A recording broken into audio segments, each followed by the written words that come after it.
Shalom famille, que Dieu vous bénisse, que la grâce de Dieu soit avec vous. Très heureux de vous retrouver en ce premier samedi du mois de février. Nous sommes aujourd'hui samedi 5 février, qui marque le 36e jour de l'année 2021. Je compte. Amen, amen. Et très heureux de vous retrouver via Facebook. C'est en ce jour notre première apparition à travers un live sur Facebook. Et poussé par le Seigneur et en accord avec la parole des Écritures concernant la grande commission, la Bible dit, la Bible nous recommande de faire de toutes les nations des disciples. Et donc aujourd'hui, nous avons décidé de nous servir de Facebook. Nous avons décidé de nous servir de Facebook, qui est ce réseau social qui, depuis bon nombre d'années, est un moyen qui non seulement représente un lien avec le monde extérieur, mais qui aussi nous permet d'interagir avec d'autres internautes pour pouvoir communiquer la pensée de Dieu, pour pouvoir partager la révélation de Dieu, la révélation de la parole de Dieu avec plusieurs personnes.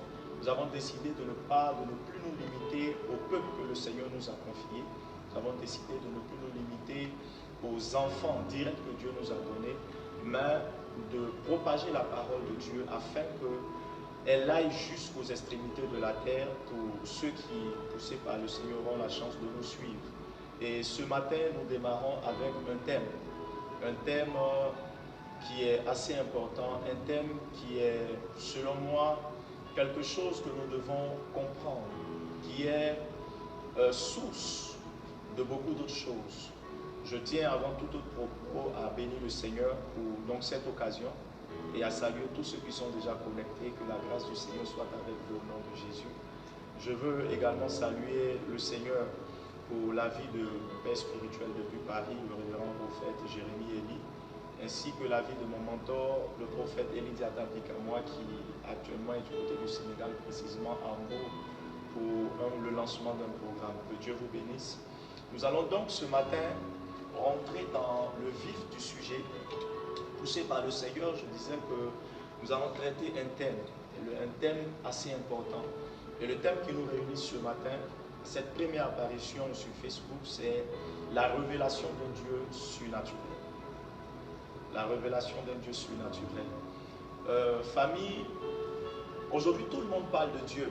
Pourquoi ce thème? C'est parce qu'aujourd'hui tout le monde parle de Dieu. Et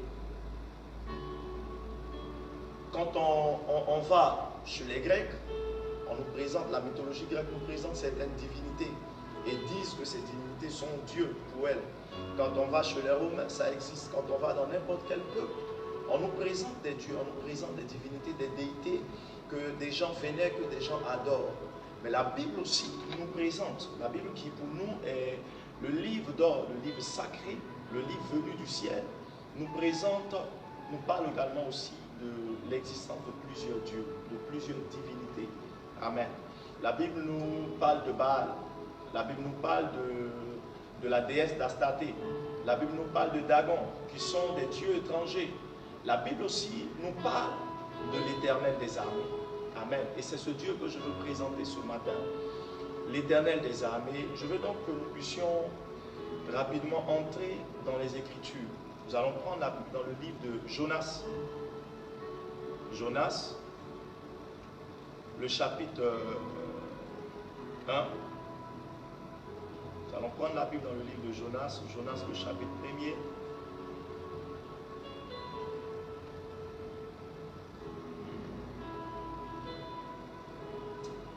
Au verset 5. La Bible dit, les mariniers eurent peur. Ils imploraient chacun leur Dieu. Les mariniers eurent peur et ils imploraient chacun leur Dieu et ils jetèrent dans la mer les objets qui étaient sur le navire afin de le rendre plus léger. Jonas descendit au fond du navire, se coucha et s'endormit profondément. Que le Seigneur bénisse sa parole. Seigneur, nous te bénissons ce matin pour cette portion des Écritures que tu nous donnes de traiter. Que ton esprit soit avec nous et que ceux qui me suivent, ceux qui nous suivent en ce matin, Seigneur, soient impactés par ton esprit et que leur intelligence soit ouverte en ce jour afin de comprendre la révélation de ta parole, afin, éternel mon Dieu, mon roi, de voir leur relation et leur vie avec toi, éternel mon Dieu, briller de mille feux. Que la gloire et l'honneur te soient rendus. Je soumets toutes choses à ton autorité en ce matin, au nom puissant de Jésus. Nous disons Amen. Que Dieu nous bénisse. Famille, nous avons lu tout à l'heure Jonas. Jonas qui est le livre d'un prophète, le prophète Jonas, le chapitre 1er, dans son verset 5. Et il est question ici dans le livre de Jonas de l'appel de Dieu. L'appel de Dieu adressé à ce serviteur de Dieu appelé Jonas. La Bible nous enseigne que Jonas a reçu son appel de Dieu d'une façon particulière. Dieu avait vu un peuple qui était en train qui s'adonnait à des pratiques qui ne glorifiaient pas son nom. Dieu avait vu le peuple de Ninive qui ne pratiquait pas les choses telles que voulues telles que prescrites par les lois divines. Alors Dieu donc va se révéler à son serviteur Jonas. Il va lui demander d'aller dans cette contrée-là pour aller leur annoncer l'évangile. Mais Jonas est pris de peur. Jonas ne se sentant pas prêt, Jonas ne pensait pas, ne se croyait pas prêt et ne se savait pas à la hauteur de la mission que le Seigneur lui assignait. Jonas donc avait pris la décision de fuir. Et Jonas pensait se cacher devant Dieu. Alors que Dieu, personne ne peut se cacher devant Dieu, nous le savons tous. Alors, dans la suite de l'histoire, vous comprendrez avec moi, pour ceux qui ont déjà lu cette portion des Écritures, que Jonas va donc emprunter un navire qui allait ailleurs, autre que le lieu que Dieu lui avait indiqué. C'est alors que Dieu va se lever dans toute sa fureur et va décider de faire périr le navire dans lequel Jonas avait décidé d'aller se cacher. Suivez-moi très bien.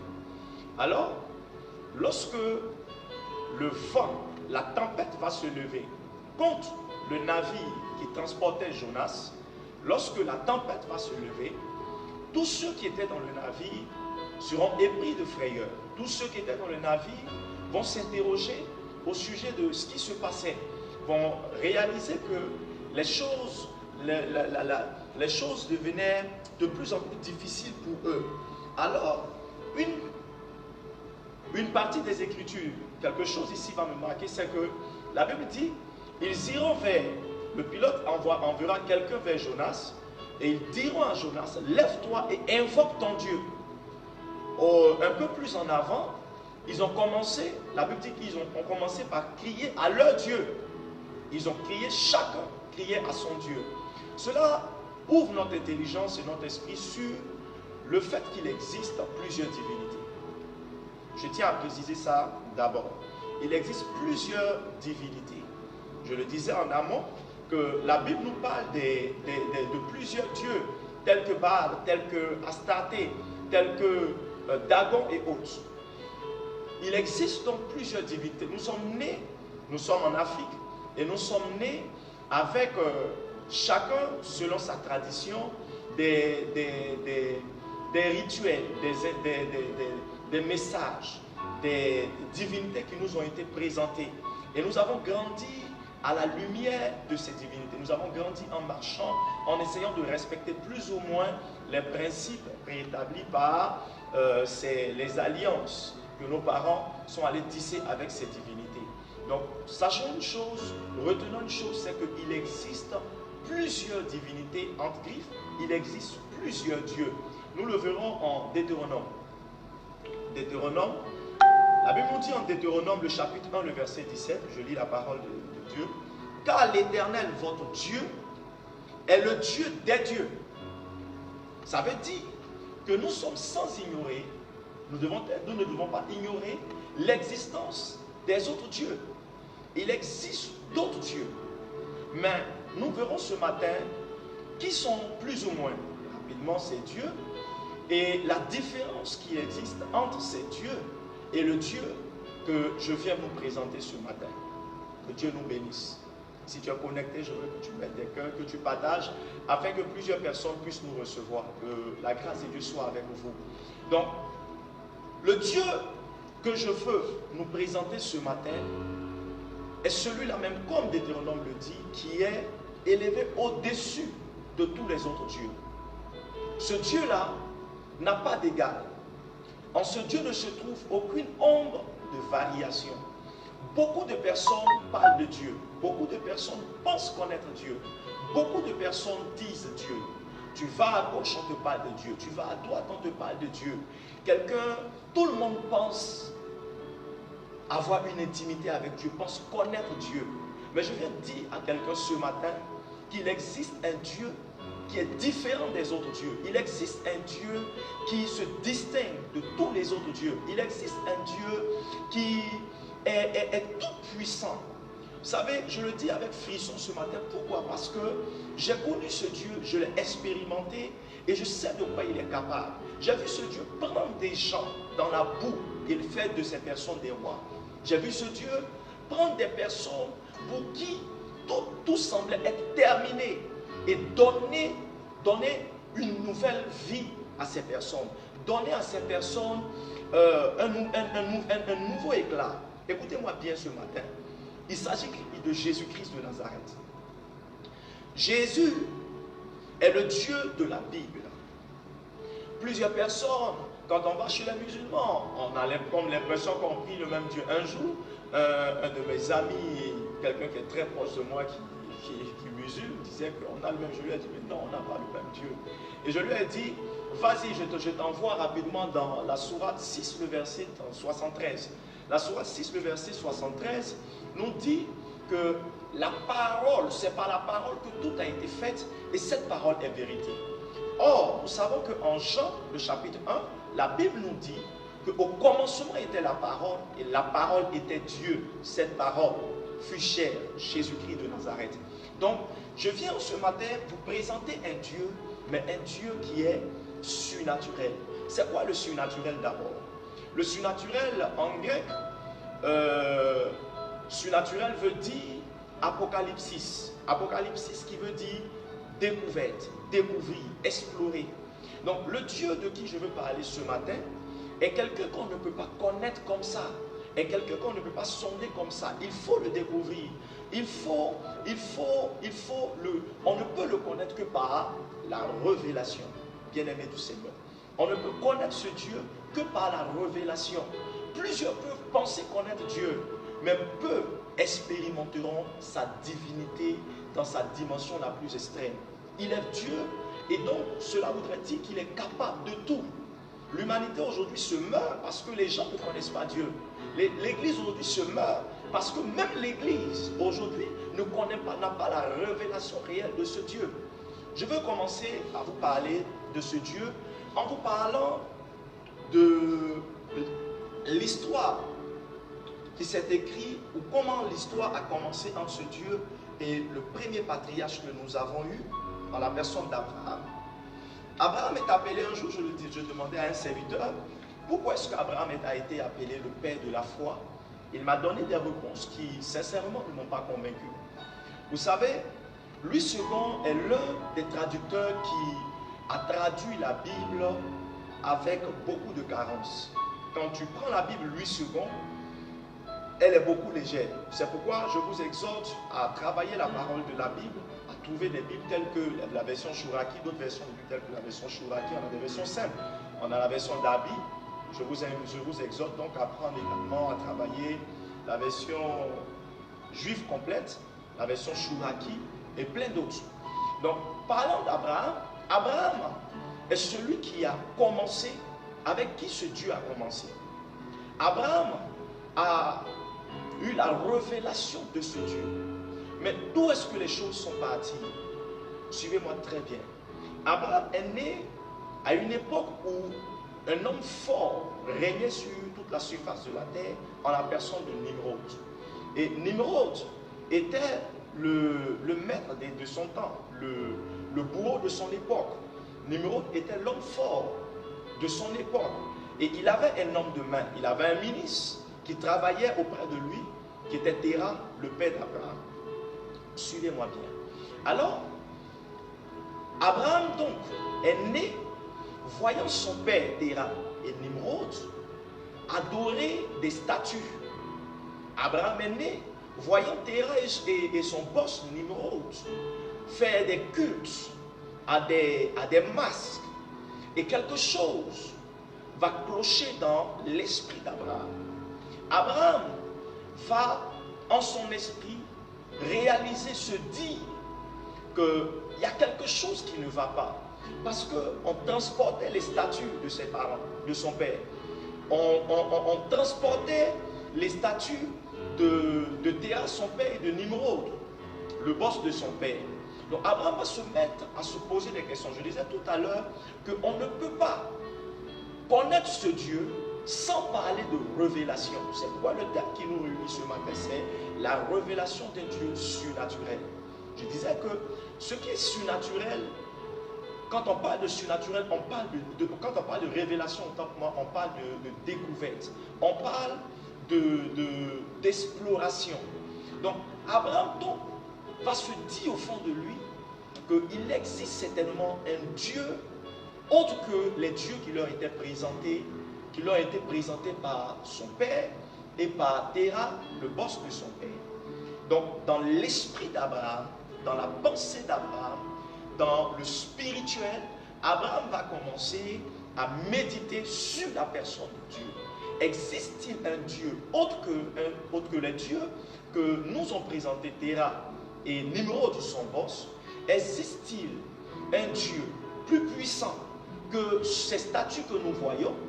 Et Abraham, poussé toujours par cette,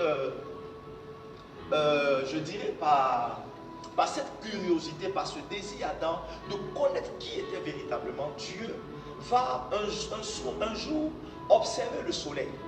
Et en observant le soleil, Abraham va se dire, n'ayant pas la capacité de fixer le soleil, Abraham va se dire qu'assurément, le soleil était Dieu, représentait Dieu. Parce que dit que ce grand tasse-là représentait certainement Dieu. Mais le soir venu, Abraham va se rendre compte que le soleil va laisser place à la lune et aux étoiles. Donc Abraham va se dire au soir de ce jour-là, non, certainement, ce n'est pas le soleil qui est Dieu, mais certainement c'est la lune. La lune et les étoiles qui représentaient, selon lui, l'armée de la lune. Alléluia. Donc, Abraham va se dire certainement que c'est la lune qui était Dieu. Abraham donc va admirer la lune et dormir. Le lendemain, Abraham va se rendre compte que la lune également avait disparu, laissant encore place au soleil. Donc, il y a eu ce combat dans l'esprit d'Abraham. Suivez-moi très bien. Du coup, à partir de ce combat, Abraham va pousser ses réflexions plus loin jusqu'à ce qu'il rencontre Dieu, jusqu'à ce que Dieu se vienne lui parler pour la toute première fois. Le Dieu de qui je veux vous parler ce matin est un Dieu qui est caché, qui est mystérieux, mais qui ne désire pas être un mystère pour nous. Le Dieu de qui je viens parler ce matin est un Dieu qui est mystérieux, mais qui ne désire pas être un mystère pour nous. Dieu veut se laisser découvrir. Mais une chose, on ne peut connaître ce Dieu que par notre intelligence. On ne peut pas connaître ce Dieu, autant pour moi, avec notre intelligence. On cherche Dieu avec notre intelligence. On cherche Dieu avec nos capacités intellectuelles. Mais laissez-moi vous dire que personne ne pourra voir Dieu. Personne ne pourra expérimenter ce Dieu que j'aime et que je prêche avec tant d'abnégation, tant de zèle, avec l'intelligence acquise à l'école. Non, c'est pas possible. C'est pas possible.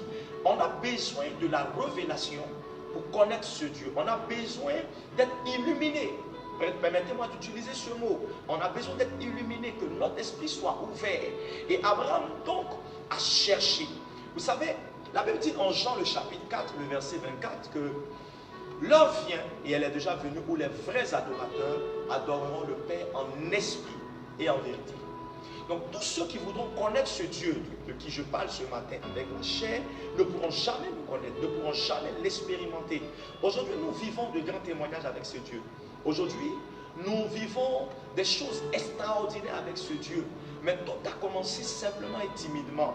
Mais nous sommes arrivés à un moment où nous avons décidé d'entrer de faire beaucoup de sacrifices pour chercher à percer le mystère de ce Dieu. On a besoin de chercher ce Dieu avec l'esprit. On a besoin de chercher ce Dieu avec notre esprit. C'est très important. Car avec notre intelligence, avec notre intellect, on ne pourra jamais connaître ce Dieu. Tu entendras parler de lui, mais jamais tu ne l'expérimenteras. C'est impossible. Que Dieu nous bénisse. Donc, la Bible donc, nous parle de plusieurs divinités, mais je vous présente aujourd'hui Jésus. Je vais rapidement, parce que nous n'avons pas trop de temps. La Bible nous parle de plusieurs divinités. Ce matin, je viens vous parler de la personne de Jésus. Je vous ai dit tout à l'heure que même le Coran atteste qu'il est Dieu. Le Coran atteste qu'il est Dieu. Quand la sourate 6, le verset 73 nous dit que tout a été fait par elle, la parole, et cette parole est vérité. Et quand on se plonge en Jean le chapitre 1, qui nous dit qu'au commencement était la parole, Jean nous présente Christ comme étant la parole. Il n'y a plus de débat. Celui-là de qui je parle ce matin est le véritable Dieu. Mais je parle de la révélation d'un Dieu surnaturel. Je vais maintenant entrer dans la dimension surnaturelle de ce Dieu.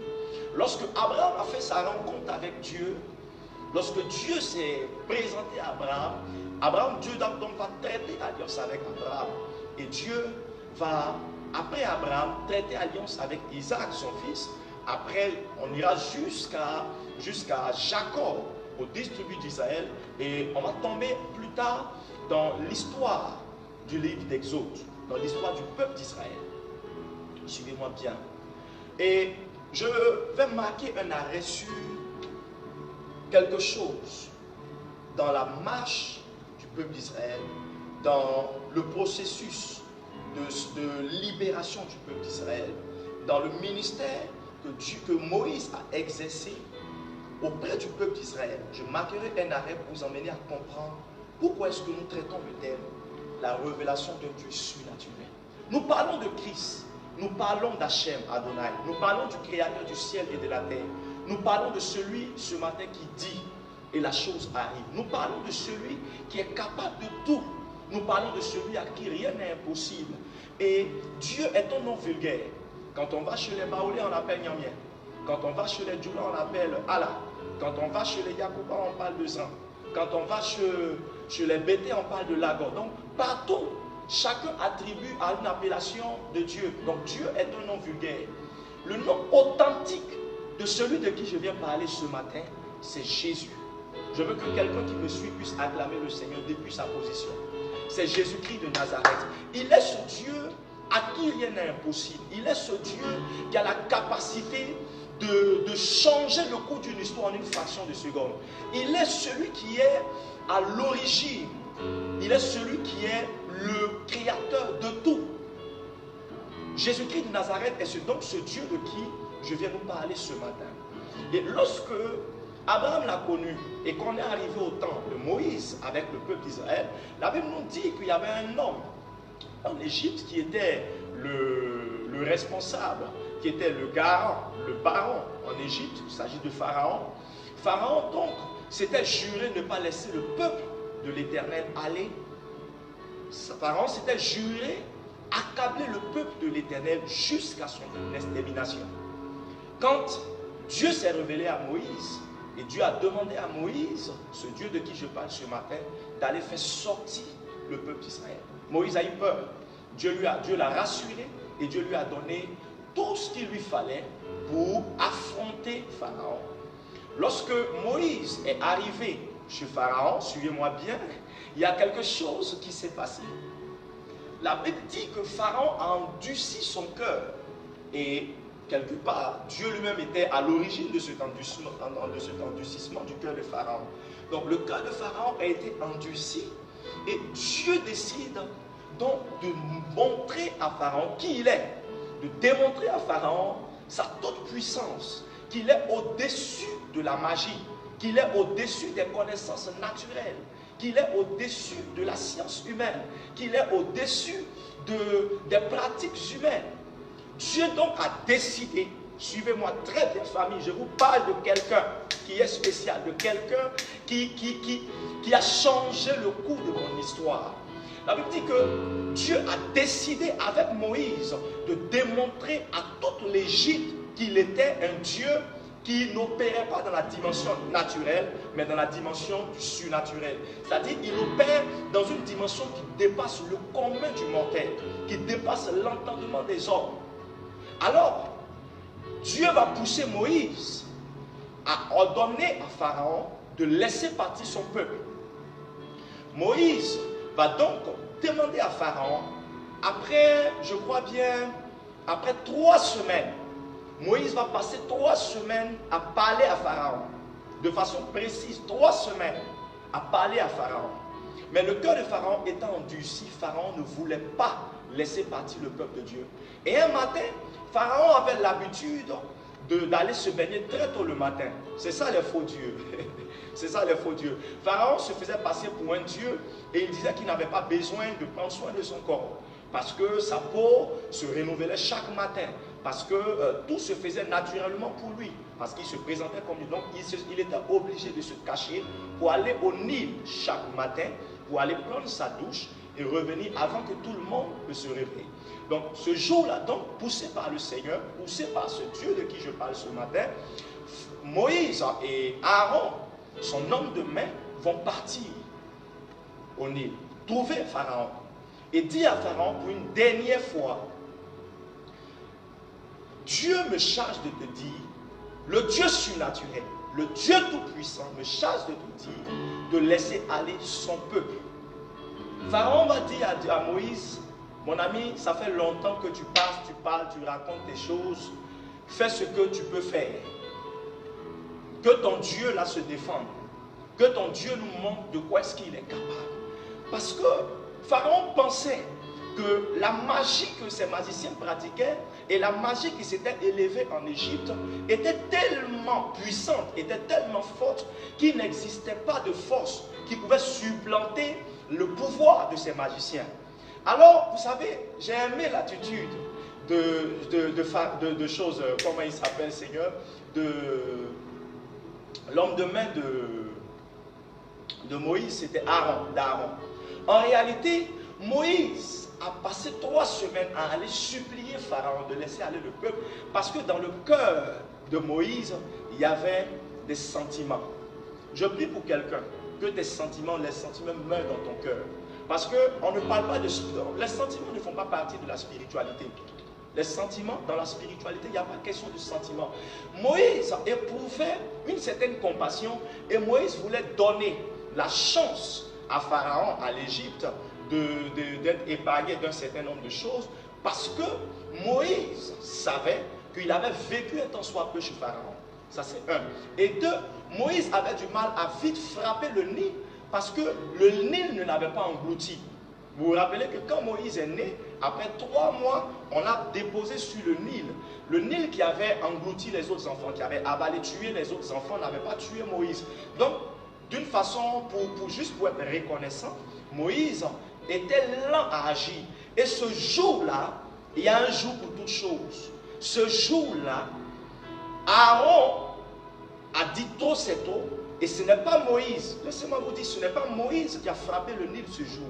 Mais Aaron a utilisé le bâton qui était la bête de Moïse et il a frappé le Nil. Automatiquement, les eaux du Nil se sont transformées en sang. Bien aimé, quand on lit la version Louis II, on ne peut pas comprendre. Mais laissez-moi vous expliquer quelque chose ce matin. Je parle d'un Dieu qui est surnaturel. Je ne parle pas de Dagon, je ne parle pas de Baal, je ne parle pas de Zérigui, je ne parle pas de la déesse d'Astaté, je ne parle pas de ces dieux qu'on vous a présentés dans vos villages, qu'un tel marabout vous a présenté. Non, je parle de Jésus-Christ de Nazareth. Et quand je prononce ce nom, tout tressaillit en moi. Écoutez-moi bien, lorsque les eaux du Nil ont été changées en sang, Pharaon a quitté le Nil. Et il est parti à la maison. Mais ils ont été étonnés de savoir que le sang avait gagné même les eaux qui étaient dans leur vase chez eux à la maison. C'est à ce niveau qu'on voit la dimension surnaturelle du Dieu de qui je parle.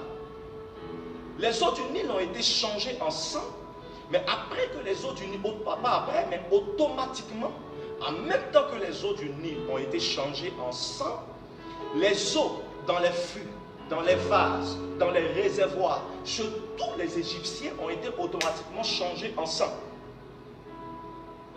Ils ont été obligés d'aller à Goshen, chez des Israélites, pour aller acheter de l'eau. Mais à peine ils donnaient l'argent aux enfants d'Israël, parce qu'à un moment donné, ils ont commencé à être affaiblis. Ce Dieu, il est puissant, il est terrible. Jésus est terrible, bien aimé dans le Seigneur. Il est tout puissant. Il a permis, il savait que si c'était que les eaux du Nil qui avaient été changées en sang, ayant de l'eau de l'autre côté, ils allaient ételer ou bien. Même les magiciens ont voulu même prendre de l'eau et changer aussi de l'eau en sang. Mais il s'est avéré que les eaux qui étaient dans le vase ont été aussi changées en sang, donc ils n'avaient plus d'eau. Ils étaient donc obligés, comme je l'ai dit tout à l'heure, d'aller acheter de l'eau. Donc l'Éternel a permis, a créé une situation, le Dieu tout-puissant, le Dieu surnaturel, a créé une situation qui dépasse l'entendement des humains pour enrichir son peuple qui depuis des années, je suis en train de sentir quelque chose, bien aimé. Je suis en train de dire à quelqu'un que lorsque tu feras la rencontre avec ce Dieu surnaturel en cette année 2022, il se permettra de créer des situations, des troubles, des situations qui seront un peu bizarres, mais derrière ces situations, il trouvera le moyen de t'enrichir, il trouvera le moyen de te bénir, il trouvera le moyen de te donner aussi un nom à toi. Ils sont allés acheter. Donc les gens couraient, ils venaient acheter. Affaiblis, ils ne pouvaient plus faire d'histoire. Affaiblis, ils ne pouvaient plus crier sur les enfants d'Israël. Ils étaient obligés de venir acheter, donc enrichir le peuple d'Israël. Après, ils ont cette eau. Quand ils veulent la transformer en chose, ils veulent aussi la changer, elle devient du sang avant même qu'ils n'essaient de pratiquer leur magie. Il y en avait qui avaient soif, très soif. Et ils allaient même prendre, supplier des Israélites. Pour pouvoir prendre un vase, je prends l'exemple d'une calebasse, ils prennent le vase et ils mettent de l'eau dedans et ils demandent à l'Israélite, par pitié, par compassion, de boire en même temps qu'eux. De boire en même temps qu'eux. Mais alors qu'ils buvaient, l'eau qui entrait dans la bouche, l'eau qui entrait dans la bouche de l'enfant d'Israël, l'eau qui entrait dans la bouche du hébreu était de l'eau limpide. Mais l'eau qui entrait dans la bouche de l'Égyptien, au toucher de ses lèvres, se transformait en du sang. Bien aimé, je vous parle de ce Dieu qui a la capacité de faire ce genre de choses. Allons-y dans les évangiles. La Bible nous parle en Actes des Apôtres, le chapitre 12. En Actes des Apôtres, le chapitre 12, il y a eu Jacques. Jacques, après le départ du Seigneur, les apôtres ont commencé à leur ministère.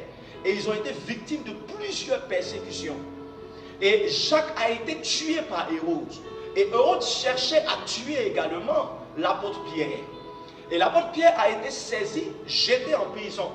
Et Hérode s'étant rappelé de la résurrection, du processus de résurrection de Christ, vous savez que les soldats avaient été sortis dans la ville, c'était enivrés, parce qu'ayant été achetés à prix d'argent, ils sont allés dans la ville et ils ont commencé à répandre une fausse information selon laquelle il n'a pas été ressuscité, mais ce sont ses disciples qui sont venus de force la nuit, cassés, et puis le fait sortir de la tombe. Donc Hérode s'est souvenu de cette histoire et il s'est dit certainement que s'il laisse Pierre seul, comme ça, avec un garde, un geôlier, certainement des gens allaient venir battre le geôlier et puis faire sortir. Donc il a renforcé la garde. On nous parle de 4 geôliers. On nous parle des portes de la prison dans laquelle Pierre a été mis, qui ont été doublées, qui ont été hermétiquement fermées. Mais la Bible déclare que la nuit, le Dieu tout-puissant et le Dieu surnaturel s'est levé et a envoyé un ange qui est descendu dans la prison, qui a frappé tous les geôliers et qui a brisé les verrous, les portes et brisé les cadenas et qui a fait sortir le serviteur de l'Éternel en la personne de l'apôtre Pierre. Bien-aimé dans le Seigneur, 2022 vient de commencer. 2022 vient de commencer et je suis convaincu au plus profond de moi que nous avons besoin de connaître. Nous avons besoin d'avoir la révélation de ce Dieu. Écoutez-moi bien. Dieu est tellement puissant et surnaturel que pour les situations que vous vivez, souvent il s'assoit, il rit. Vous ne savez pas qu'il est surnaturel. Vous ne savez pas qu'il est surnaturel. Vous ne savez pas que ce Dieu-là a la capacité de changer tout en une fraction de seconde. Bien-aimé dans le Seigneur, la Bible dit en Deutéronome, nous l'avons lu, qu'il est élevé au-dessus de tous les autres dieux. Il est élevé au-dessus du fétiche de ton père. Il est élevé au-dessus du fétiche de ta mère, élevé au-dessus du fétiche de ton village, élevé au-dessus des marabouts. Écoutez-moi très bien. Ce Dieu-là est prêt à écrire une histoire avec vous en cette nouvelle année qui commence. Jésus de Nazareth, le Dieu surnaturel, le Dieu qui transcende, le Dieu qui bouleverse les lois des ordres, est capable et est prêt à créer quelque chose, à créer une plateforme sur laquelle il se présentera avec toi, et à partir de cette plateforme, il commencera à écrire une histoire nouvelle avec toi. Bien-aimé dans le Seigneur, il est puissant. Il est puissant. Je viens vous présenter Jésus. C'est notre premier live de l'année. Nous aurons tellement à travailler ensemble. Nous aurons à vous communiquer la pensée de Dieu. Nous aurons à vous communiquer, à vous transférer l'onction du Seigneur via les réseaux sociaux. Écoutez-moi très bien. Il s'agit du Dieu surnaturel, du Dieu tout-puissant. Vous savez, on parle de Daniel, Shadrach, Meshach et Abednego. On dit qu'ils ont été jetés dans la fournaise ardente. Mais laissez-moi vous dire que la première personne à connaître une fournaise ardente, ça a été Abraham. Lorsque Abraham a défié Terah, c'est Dieu, et que Abraham a défié son père et Nimrod, Nimrod avait pris la décision, Nimrod et Terah ont pris la décision de mettre fin au jour d'Abraham.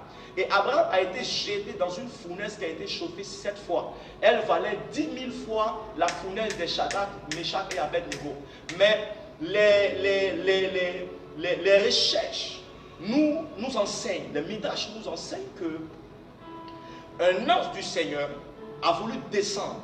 Mais le Dieu Tout-Puissant a dit non, Abraham est un personnage unique. Et parce que sur la terre à cette époque, il n'y avait personne qui avait osé se comporter comme Abraham. Il n'y avait personne qui désirait connaître ce Dieu comme Abraham. Alors Dieu dit, ce n'est pas l'affaire d'un homme. Dieu lui-même, ce Dieu surnaturel est descendu. Et les gens furent surpris que Abraham marchait dans cette fournaise-là sans qu'aucun mal ne lui arrive. Alors Nimrod a été obligé de faire sortir. Et là même, il y a des gens qui essayaient d'aller faire sortir Abraham. Parce qu'à la demande de Nimrod. Mais quand ils s'approchaient de la fournaise, la chaleur les exterminait, la chaleur les tuait. Jusqu'à ce que Abraham lui-même sorte de la fournaise, poussé par ce Dieu. Bien aimé, c'est ce Dieu qui a tenu Abraham. Voici pourquoi Abraham a marché dans la fidélité. Abraham est resté fidèle à ce Dieu. Nous avons un Dieu, mais nous pleurons. Nous avons un Dieu, nous lamentons. Pour des problèmes de 5 000, pour des problèmes de 20 000, pour des problèmes d'1 million, pour des problèmes de 10 millions, nous lamentons. Nous perdons le sourire, nous perdons la joie de vivre. Nous ne savons pas que nous avons un Dieu qui est surnaturel. C'est pourquoi nous doutons encore. La Bible dit, ne t'ai-je pas dit que si tu crois, tu verras la gloire de Dieu. Écoutez-moi bien. Il ne s'agit pas de Dieu que vous connaissez, mais il s'agit du Dieu de la Bible. Il s'agit du Dieu surnaturel. Il s'agit du Dieu en qui ne se trouve aucune ombre de variation. Il est égal à lui-même, alpha et oméga. Ce Dieu-là est capable de changer le cours de ton histoire. Mais il y a un problème. Un problème. Ce qui fait que nous n'arrivons pas à expérimenter ce Dieu. Ce qui fait que nous ne parvenons pas à vivre les vertus de ce Dieu, à manifester les vertus de ce Dieu. Je le disais d'entrée de jeu que Dieu est mystérieux, est mystère lui-même, cependant il ne désire pas rester un mystère pour nous. Il y a 2 choses que nous devons savoir. La première chose, c'est que nous ne pourrons pas l'atteindre, nous ne pourrons pas le connaître, nous ne pourrons pas le maîtriser par notre intelligence. Il nous faut monter dans la dimension de l'esprit. Et la deuxième clé que je vous donne ce matin, c'est la foi. Nul ne peut connaître Dieu sans la foi. Nul ne peut voir Dieu sans la foi. Nul ne peut expérimenter Dieu sans la foi. Bien-aimés, 2022 s'annonce pour nous l'année des grandes réalisations. Et nous réussirons cette année avec le Dieu surnaturel. Nous réussirons cette année avec le Dieu qui transcende les lois naturelles. Je veux bénir la vie de quelqu'un ce matin et te dire, tu es à la bonne place. Tu es à la bonne place. Ton Dieu te fera du bien en cette année. Ton Dieu se souviendra de toi en cette année. Mais esprit, dimension d'esprit et foi. Il est puissant. Il est surnaturel. À lui, rien n'est impossible. Mais dimension d'esprit et de foi. Dimension d'esprit. Aujourd'hui, la foi n'existe plus dans l'église. Mon cœur me fait mal, mon cœur saigne. Parce que les chrétiens, étant soumis à une petite épreuve, sont prêts aujourd'hui à aller se prosterner devant d'autres dieux, devant d'autres divinités. Des hommes de Dieu aujourd'hui même veulent aider Dieu. Bien-aimé dans le Seigneur, toi qui as choisi la bonne part, reste fixé, aie les yeux fixés sur le Dieu surnaturel, en la personne de Jésus-Christ de Nazareth. Ce Dieu ne joue pas. J'ai l'habitude de dire, ce Dieu peut venir tard, mais jamais en retard. Il est le Dieu à qui rien n'est impossible. Je te le présente ce matin. Si tu ne le connais pas, je te prie de faire la paix avec lui. Je te prie de chercher à faire la paix avec lui. Si au passage sur Facebook, tu me vois, tu m'entends, tu me vois, tu suis ma vidéo, je veux que tu puisses, depuis ta position, dire, fermer les yeux et mettre ta main sur ton cœur et dire, Seigneur Jésus, je veux te connaître. Toi, le Dieu surnaturel, je vais t'expérimenter. Si tu as une église proche à proximité, rentre dans cette église pour apprendre, pour aller à l'école de ce Dieu, à l'école de ce maître, pour apprendre ses vertus, afin de voir ta vie commencer à manifester ses vertus. Il est égal à lui-même. Que Dieu te bénisse ce matin. Que sa grâce soit sur toi. Que sa faveur soit sur toi. La main de l'Éternel te donnera d'aller très haut cette année, de voler très haut cette année. Parce qu'il est surnaturel. Il te donnera de vivre des expériences qui dépassent le commun du mortel, qui dépassent l'entendement des humains. Il te donnera de vivre des choses assez extraordinaires et particulières. Reçois-le ce matin, que la grâce et sa paix soient avec toi au nom de Jésus. Je t'invite à prier avec moi et à dire, à répéter après moi, Seigneur Jésus, tu es celui qui est le Dieu, qui est appelé le Dieu surnaturel. Tu es élevé au-dessus de tous les autres dieux. Et en toi ne se trouve aucune ombre de variation. Père éternel, après cette vidéo du prophète Elisa, Seigneur, je reconnais au plus profond de moi-même que j'ai eu peur pour ne rien, que j'ai douté pour ne rien, Seigneur. Seigneur, que j'ai été agité pour ne rien. Mon cœur aujourd'hui te reçoit et je veux marcher, éternel mon Dieu, mon roi, dans tes voies. Je veux t'expérimenter. Je veux garder dans mon esprit l'idée que tu es le Dieu tout-puissant et le Dieu surnaturel. Seigneur Jésus, sois mon Dieu pour cette année qui commence. Sois mon Dieu dans ce mois de février 2022. Sois mon Dieu pour le reste de l'année 2022. Donne-moi de vivre et d'expérimenter ta dimension surnaturelle. Donne-moi de vivre, Seigneur, et d'expérimenter ta dimension surnaturelle. De même que, Seigneur, en Égypte, tu as démontré à Pharaon que tu étais un Dieu surnaturel. De même que, Seigneur, en Égypte, tu as démontré à Pharaon et à son peuple que tu es un Dieu surnaturel. Je prie, Éternel, que à moi aussi tu te révèles comme étant ce Dieu surnaturel. Je veux manifester le surnaturel. Je veux expérimenter le surnaturel. Je veux vivre le surnaturel dans le nom de Jésus. Le surnaturel dans ma maison. Le surnaturel dans mon foyer. Le surnaturel dans mes affaires. Le surnaturel dans mes projets. Le surnaturel dans mon intimité. Que le Dieu surnaturel soit mon alliance cette année. Au nom puissant de Jésus. Seigneur, merci pour ta grâce. Que la gloire et l'honneur te soient rendus. Au nom puissant de Jésus-Christ de Nazareth. Bien-aimés, que Dieu vous bénisse. C'était notre premier live de l'année. Et nous aurons plusieurs thèmes à travailler. Des thèmes plus puissants. Nous aurons, c'était juste une introduction. Nous aurons des thèmes assez forts. Nous aurons des temps forts de prière. Pour nous contacter, notre Facebook c'est MEDEP Afrique francophone et la page sur laquelle ce direct passe c'est MEDEP Semence Victoire. Nous vous prions de partager, de liker et d'inviter beaucoup de personnes afin que la parole de Dieu aille jusqu'aux extrémités de la terre. Que Dieu bénisse votre journée, que Dieu bénisse vos maisons, vos projets, que la grâce de Dieu soit avec vous. Au nom de Jésus. Shalom.